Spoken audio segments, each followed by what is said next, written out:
We're going to continue with lesson number 5. I was explaining the verb zero-ru. I should say zero-ru should, because actually the word should is the verb, and zero-ru, it can be an adjective because it's talking about something being upside down or overthrown or collapsed. I don't think the word zero-ru exists in any of the dictionary of Persian alphabets, because in my knowledge it's more of a slang. So the way I'm going to describe it, imagine this is as a surface. Beneath the surface, underneath the surface, is called zir.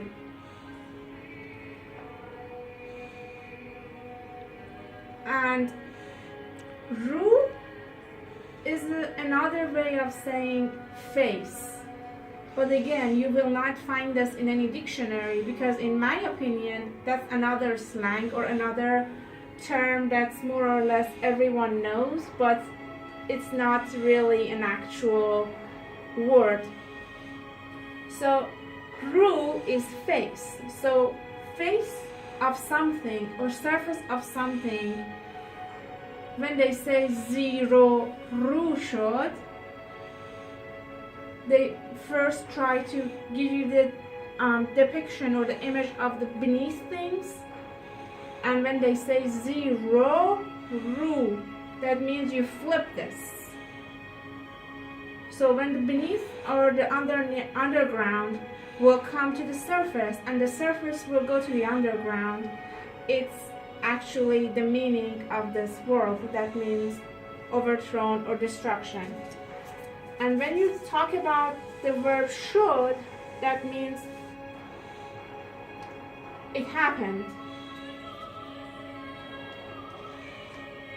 Okay. Now, how are you going to write zir in Farsi?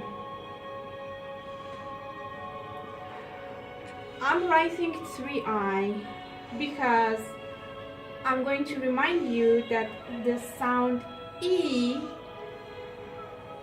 will be taking some time before you get to the last letter R.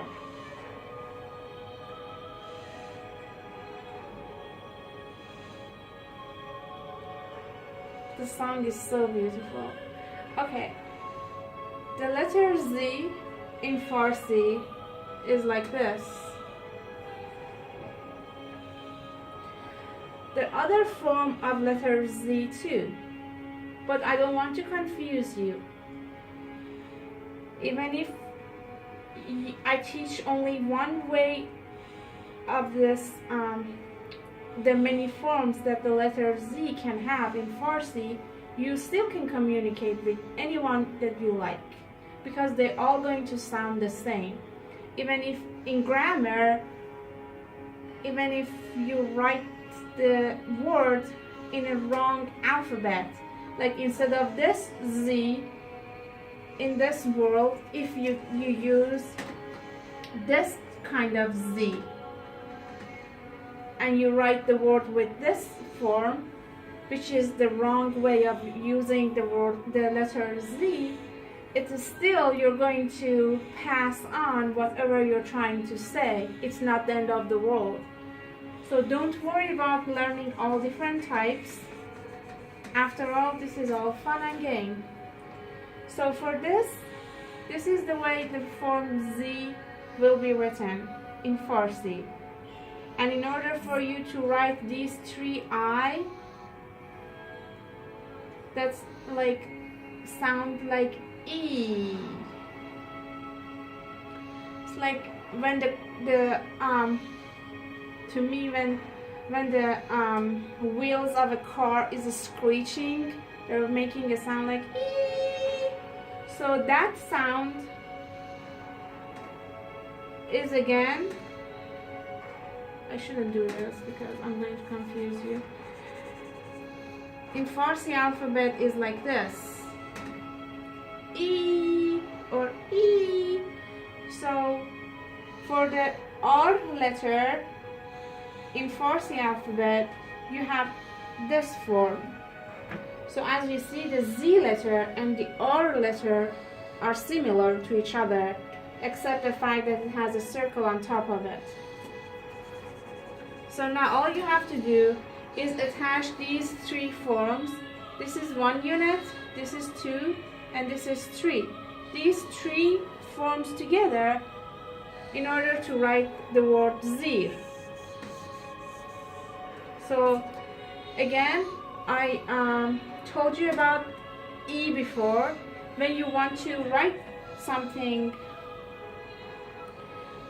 in a way that you want to attach it to something else, you have to have this a straight line. But here, at the beginning of a sentence, when there is this curve going down, like a slanting down, they're not going to attach anything here. This is just how it's been decided.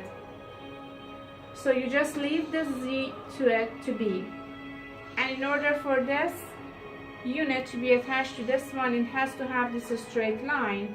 And when you have this straight line, you always have this tiny wall in here.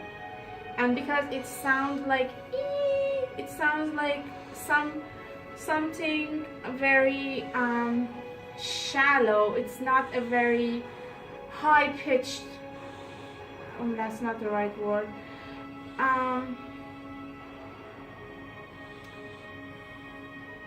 In opera, in Italian opera, I can give an example that when someone singing in a higher tone or in a lower tone, so this has somehow a lower tone, I can't explain this, but in any ways the form that you have to use, these two circles at the bottom of it, because it has a sound that goes down. So the word change, the letter will change into this form, and then you just attach letter R at the end of it. So this is how they write zir in Farsi, and that means beneath something. Okay, now you want to write 0 ru.